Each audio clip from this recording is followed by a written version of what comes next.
station for voice chat. All right, station, this is Mark Zuckerberg at Facebook. Can you hear me okay? Hey Mark, we read you loud and clear. It's a pleasure to talk with you today. It's great to talk to you guys too. I have to say, when you're building products to try to connect everyone in the world, connecting folks who are out in space is about as extreme and cool as it gets. So it's awesome to have the opportunity to talk to you guys today. Thanks for doing this. So I think we should start by, Oh, it's our pleasure. Can you introduce yourselves and your roles and how long you've been working up there for?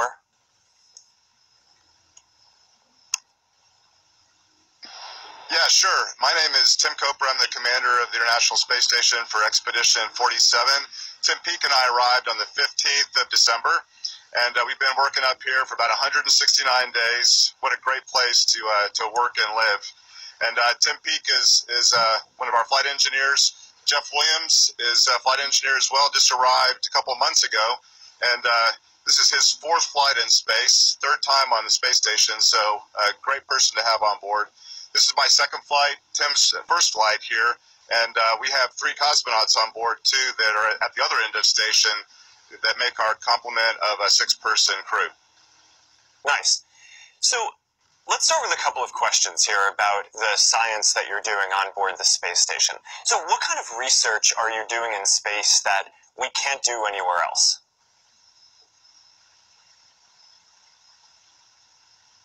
That's a great question, Mark. You know, one of the main things that we do is try to understand the impacts of zero gravity on the human body, a lot of negative impacts. And so, in large measure, we're an experiment. So we exercise a couple hours every day, which is a mitigation for the loss of bone density and muscle mass. We have our eyes scanned because there's issues with your eyes as a consequence of zero gravity, and several other things that we do on board to try to make sure that when we go beyond low Earth orbit, we fully understand the implications of zero gravity on the human body.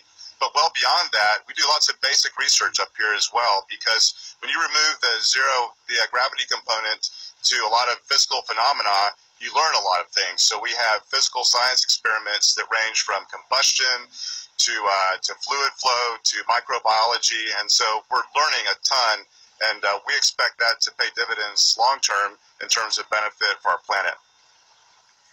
All right, so I'm curious to hear about what kind of technology you guys are working on that's going to help us travel to Mars. Beyond, of course, all the communication technology that we're working on to be able to connect with you guys to make sure that that works.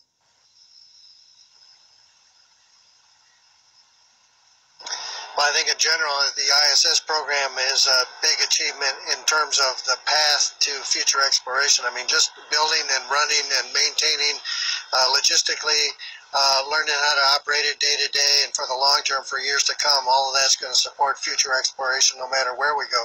Of course, an example that's been in the news here recently, especially in the last couple of weeks, is the beam module, the inflatable module, which we've got inflated now, and we're going to outfit it, instrument it. It's a new technology which will, of course, allow greater volumes to be launched with fewer launches. And of course, it's going to take a lot of volume to send a crew away from Earth, no matter where the destination is. All right, so let's take some questions from the thread. And by the way, it's awesome to see the microphone just flying around over there. That is not something that I'm used to, even in our virtual reality lab, where we can make stuff like that. We just haven't yet. So let's go to the thread. So we got a question from Hakeem, which is obviously astronauts train extensively for this kind of a mission. But is there anything in particular that you weren't expecting or that surprised you? Like the microphone.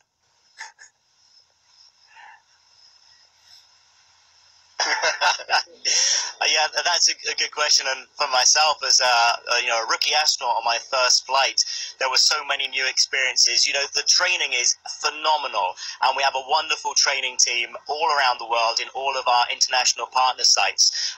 But it's a real experience of launching in a Soyuz rocket and seeing that first orbit of planet Earth, going through sunset, seeing a moonrise, seeing a sunrise. It's just, you can't put into words how beautiful the planet is from up here, and also having the privilege of seeing it change over the nearly 6 months that we've been up here now already, and seeing the northern hemisphere going from winter to summer, seeing thunderstorms at nighttime, the aurora. I mean, it's just absolutely incredible. So I think it's all of those kind of elements that the training really just can't prepare you for. You know, I have to say, I think it's amazing how precise everything that you guys do has to be. So just getting ready for this live today, which, by the way, is the first live that we've ever done to outer space, so that is awesome. You know, normally at Facebook, sometimes we run a few minutes early or a few minutes late, and I know our team asked ground control, mission control, you know, if it was cool if we started a little late, and they responded, like, yeah, sometimes we start as much as 10 seconds late in our events. And I just thought that was the funniest thing. But it's amazing how precise you guys need to be in everything that you do to make things run safely. So, all right. So let's.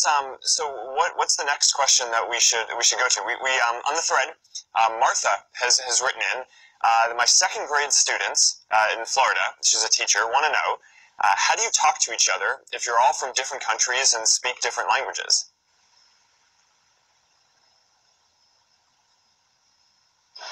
We know we do speak different languages up here. Tim speaks British. We speak American. No, but seriously, we have 3 Russian cosmonauts on board, and we've had a whole host of different international astronauts up here, Japanese, Canadians, Germans, all kinds of European astronauts. And as a consequence, you know, we have to be able to communicate.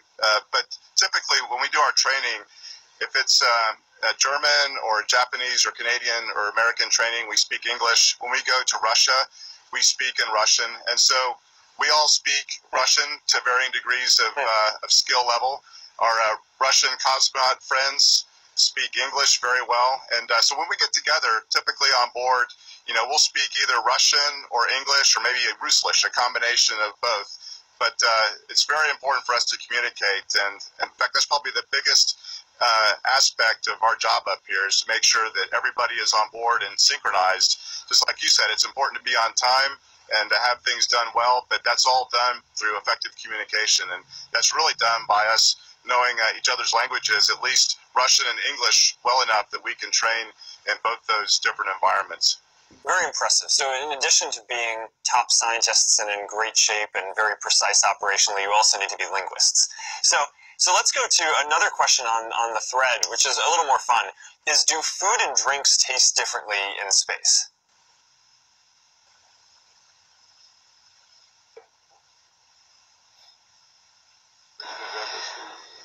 Most astronauts that have been up here over the years will say that their tastes change a little bit. I think it has to do mostly with we kind of get a fullness in the head due to the environment. We have a fluid shift of our body because the gravity's not pulling down. So that sometimes results in a stuffiness or whatnot. So maybe our tastes are attenuated a little bit. So most of us like to have spicier food up here. The food can taste a little bland, so we'll spice it up a little bit on our own. So I would say food does taste a little bit different. We, by the way, have a wide variety of food on board from all different countries, from the partner countries represented in all the partners. So the food up here is very, very good. And is astronaut ice cream a real thing?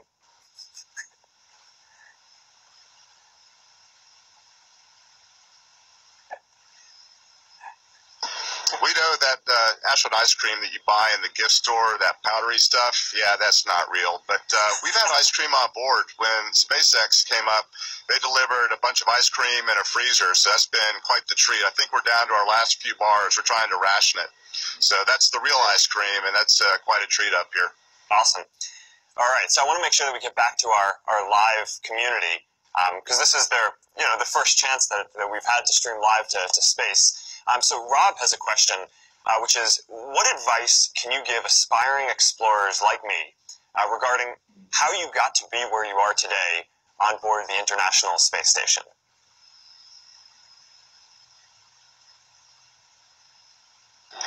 You know, that's a question we get asked quite a lot. And if you look at the astronaut corps, not just in one country, but all over the world, we all come from so many different backgrounds. Some people have come from scientific, from engineering, from aviation, medical, doctors, maybe teachers. The one thing that we share in common is that we're very passionate about what we do, and we've worked as hard as we can to get where we are. So to any young people who are aspiring to become an astronaut, to become explorers, or just to go into the space industry, I would say just focus on what it is that you're good at, and what you enjoy, because if you enjoy something, that's what you tend to be best at. Work hard at it, be passionate about it, and you'll get where you want to go. Yeah, I agree. I think it's a lot of the same stuff for becoming an entrepreneur as well. So, one question that I have is I've heard that you guys use social networking and social technology quite a bit to communicate with people back down on Earth. And I'm curious to hear how that goes, how the internet connection works, and basically, do you have any feedback for me on how we can make the service better for you?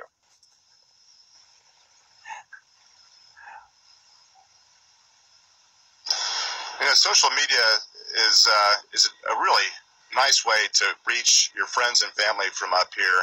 And, our internet connection is actually a relatively new thing. And so we're very happy to have that because, the whole world has become so connected that it really feels good that we can sort of be connected. It's not quite the same speed, bandwidth that folks have down on the ground, but it's good enough, and it allows us to keep in touch with friends and family. But social media for me personally, I can say is great because it's one way that I can share the photographs that I take and a few thoughts that I have up here. Because one thing about life up here, it's so unique, and it is such an opportunity and a blessing for us to be up here that be able to share it with other people, especially a wide audience. I mean, a huge audience, frankly, with social media is just a tremendous benefit. So, for myself, I enjoy being able to share pictures and a few thoughts from our experience up here.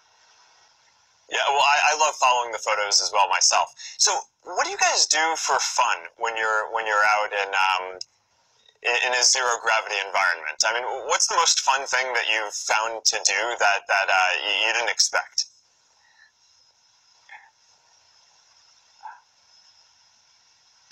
Well, we do a lot of things that are fun. Actually, none of us get tired of viewing the Earth from up here, so we spend a lot of time in the windows studying all the details of the Earth. Tim talked about the different seasons and stuff that goes by, and the different lighting conditions and the weather patterns, and all the geography and the geology, and the ocean currents and thunderstorms, seeing lightning ripple across a weather system. That's a lot of fun. So we spend a lot of time in the window. Of course, you've talked about the microphone. We all can, from time to time, especially around the dinner table, play with our food in unique ways. So we all get to be kids again, and those kinds of doing those kinds of things. It's fun to play with water and weightlessness, and take a bubble of water and do different things with it. So just the weightless environment and the view, I think, are the two main areas that we have fun with. To just fly around and flip around the space station?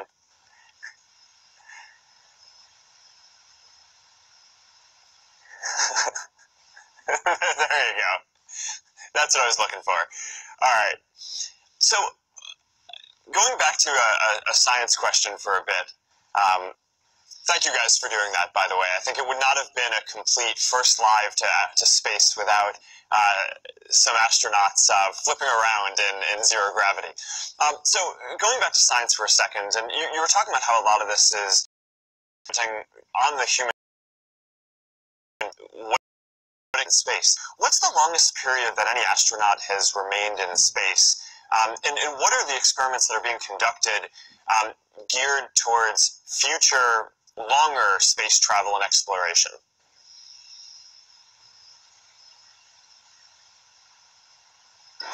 I don't have the data on the records. I know that Scott Kelly and Misha Kornienko just got back after very close to a year. They're cosmonauts that have spent even more time in space.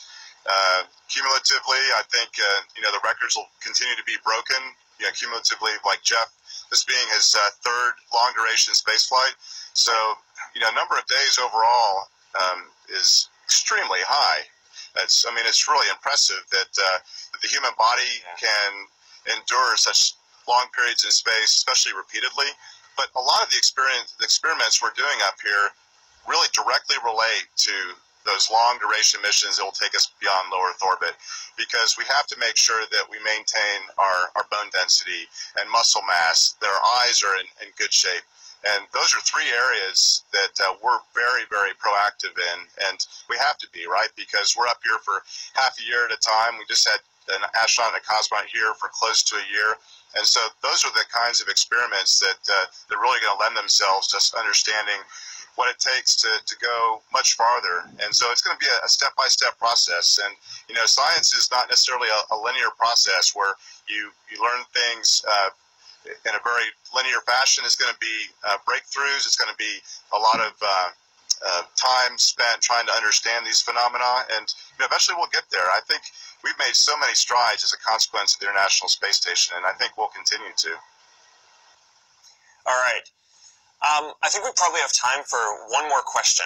And, you know, Facebook being a technology company, what I'm really interested in is, you know, how all this works, right, scientifically and technologically. So I'm really curious to hear, what is your favorite, or what do you find to be the most interesting piece of technology involved in getting to space and operating the space station and all of what you guys do, especially something that the audience who's watching right now might not be thinking about?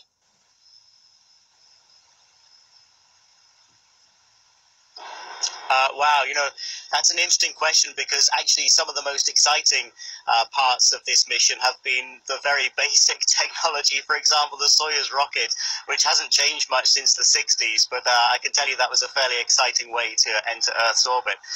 But of course, the space station is constantly being updated using cutting-edge technology. And we had the opportunity recently to actually use virtual reality technology around the space station, which is quite incredible, to put this, you know, this headset on and to actually you see waypoints around the space station that remain where you put. You can use view procedures, for example, have 3D mapping of the space station, have ground mission control, being able to point things out to you. So that really has got a large potential for future operations, I think, on board, and it's something that's quite exciting. All right. Well, I just want to take a moment to thank you guys. This has been an incredible experience. It's the first Facebook Live we've ever done with people from outer space, or in outer space. And it's amazing that this worked. And so it's a testament to all of the technology and work that folks at NASA are doing, and everything that you guys are doing to make it so we can really push the frontiers of what humanity understands and can explore. So, you know, from someone here on Earth, thank you for all of the work that you're doing. It's really important, and I hope the rest of the trip goes well and safely, and that you learn a lot of good stuff from the experiments that you're doing. Thank you so much.